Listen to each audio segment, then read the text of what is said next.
ఏంటి ఎన్జిఓ సంస్థకి ఒక స్పోక్స్ పర్సన్గా అనౌన్స్ చేశారని చెప్పేసి తెలిసింది. అవును. ఏంటి ఆ సంస్థ ఏంటి, బ్యాక్గ్రౌండ్ ఏంటి?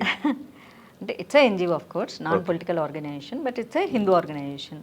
సో ఇది రాష్ట్రీయ యువ హిందూ వాహిని దీని పేరు. 2015లో ఉత్తరప్రదేశ్ యోగి గారి బ్యాకప్తో స్టార్ట్ అవ్వడం జరిగింది. 2019 వరకు మొత్తం నార్త్లో బాగానే ఉండేది. సౌత్కి ఇంకా స్ప్రెడ్ అవుతున్న సందర్భంలో ఆటోమేటిక్ దానికి కొన్ని టెక్నికల్ ఇష్యూస్ రావడం అండ్ తర్వాత కరోనా రావడం, సో ఆటోమేటిక్గా ఆల్ మెంబర్స్ చాలా ఉన్నప్పటికీ కూడా ఎప్పుడైతే ఆర్గనైజేషన్ యాక్టివిటీస్ లేనప్పుడు కొంచెం సప్రెస్ అవ్వడం జరుగుతుంది.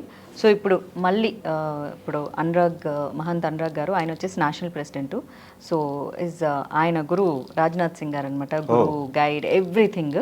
మళ్ళీ ఆయన బ్లెస్సింగ్స్తో, రాజ్నాథ్ సింగ్ గారి బ్లెస్సింగ్స్తో సో ఈ ఆర్గనైజేషన్ని మళ్ళీ రీబూస్ట్ చేయడం జరిగింది. సో దాంతో భాగంగా మన సౌత్లో ఫస్ట్ తెలంగాణలో యాక్టివ్ చేసే ప్రక్రియలో సో నేషనల్ వైస్ ప్రెసిడెంట్గా స్మిత అనే ఒక lady, she's a fighter actually. తన ఇష్యూనే దానికి మేజర్ కారణం ఉంది. సో తన డాటర్ ఇష్యూ అండ్ ఫస్ట్ ఆవిడ స్టేట్ లెవెల్కి ఉండింది. సో ఇప్పుడు నేషనల్ వైస్ ప్రెసిడెంట్ అయ్యారు. అట్లే తెలంగాణ నుంచి స్పోక్స్గా నాకు ఇవ్వడం జరిగింది. సో ఒక ఇష్యూతో ముందుకు రావడం జరిగింది. ఓకే, అయితే ఇప్పుడు ఈ ఆర్గనైజేషన్ యాక్టివిటీస్ ఏంటండి? అంటే హిందూ ఆర్గనైజేషన్ అని చెప్తున్నారు, అవును, ప్లస్ ఎన్జిఓ అని చెప్తున్నారు. ఏంటి దీని యాక్టివిటీస్ ఎలా ఉంటాయి? ఎనీ ఆర్గనైజేషన్ ఈజ్ ఎన్జిఓ వస్తుంది, నాన్ పొలిటికల్ ఆర్గనైజేషనే వస్తుంది బేసిక్ అవుట్ సైడ్ ఉన్నవి.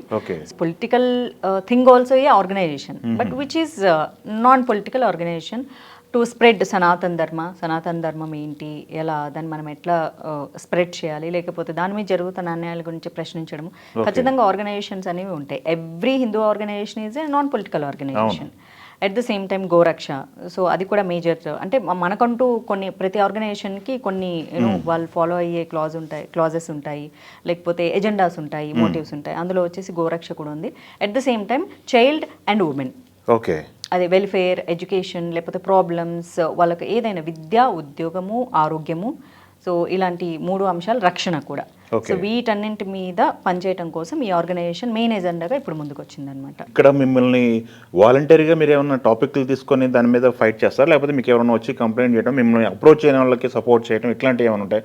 ఇప్పుడు మీరు చెప్పింది ఎడ్యుకేషన్ చెప్పారు, ఉమెన్ చెప్పారు, ఇవన్నీ ఉన్నాయి కదా, ఎట్లా వెళ్తారు? మిమ్మల్ని రీచ్ అవ్వాలనుకున్న వాళ్ళకి పరిస్థితి ఏంటి? ప్రతి స్టేట్లో మనం యాక్టివ్ చేసే ఉద్దేశం ఏముంటుందంటే, సో ఫర్దర్గా మనం వచ్చేసి ఏదైనా కాంటాక్ట్స్ నెంబర్స్ ఇవ్వడం కానీ, లేకపోతే వాట్సాప్ ఇవ్వడం, లేకపోతే ఈమెయిల్స్ ఇవ్వడం, ఇలాంటివన్నీ ప్రోగ్రెస్ చేయడానికి ఫస్ట్ ఒక స్టేట్లో యాక్టివ్ పార్టిసిపేషన్ తీసుకుంటాం. ఇప్పటికీ only vice president and myself from Telangana, Hyderabad నుంచి ఉన్నామన్నమాట.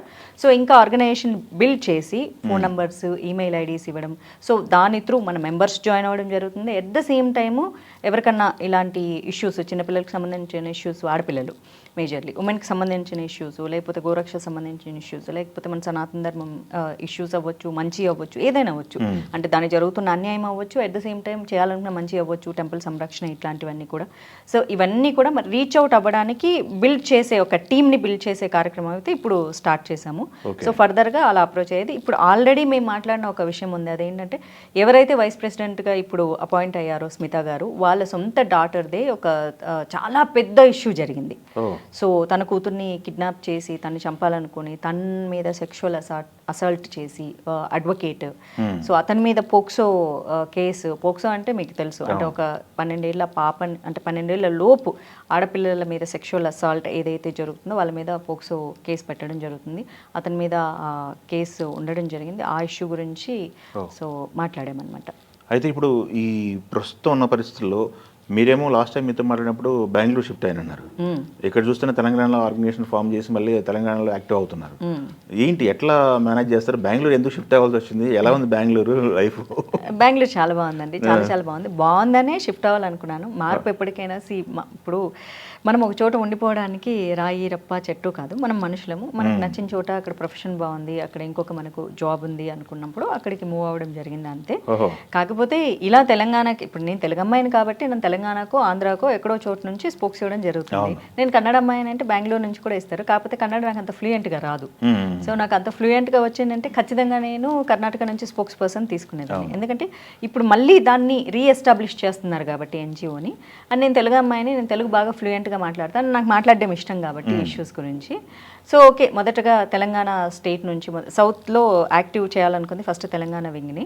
సో అందుకని చెప్పేసి నేను ఎప్పుడూ యాక్టివ్గా ఉంటాను కాబట్టి ఇష్యూస్ గురించి, సో సో తెలంగాణకి స్పోక్స్ పర్సన్ ఇవ్వడం జరిగింది. అందుకే హైదరాబాద్ రావడం కూడా జరిగింది. Okay. హైదరాబాద్కి వచ్చిన ప్రక్రియలోనే మీతో మాట్లాడడం కూడా జరుగుతుంది. Yes, yes. ఏముందండి, స్పోక్స్ అంటే మనం ఎక్కడి నుంచైనా చేయొచ్చు. ఏదైనా ఇంపార్టెంట్ మీటింగ్స్ ఉన్నప్పుడు, ప్రెస్ మీట్ ఉన్నప్పుడు మాత్రమే ట్రావెల్. రిమైనింగ్ అంతా మనకు టెక్నాలజీ అంతా పెరిగిపోయింది. ఎప్పుడు కావాలన్నా మాట్లాడొచ్చు, ఎక్కడి నుంచైనా మాట్లాడొచ్చు. ఓకే. సో ఇష్యూ గురించి మాట్లాడడమే నా పని కాబట్టి ఎక్కడి నుంచైనా మాట్లాడొచ్చు. క్యాజువల్గా ప్రొఫెషనల్గా అక్కడికి షిఫ్ట్ అవ్వడం తప్ప Yes. మిగతా ఇష్యూస్ ఏం లేవు కదా. ఇష్యూస్ ఏమీ లేవు. తెలుగు రాష్ట్రాల నుంచి హైదరాబాద్లో నన్ను- వెళ్ళిపోవడానికి.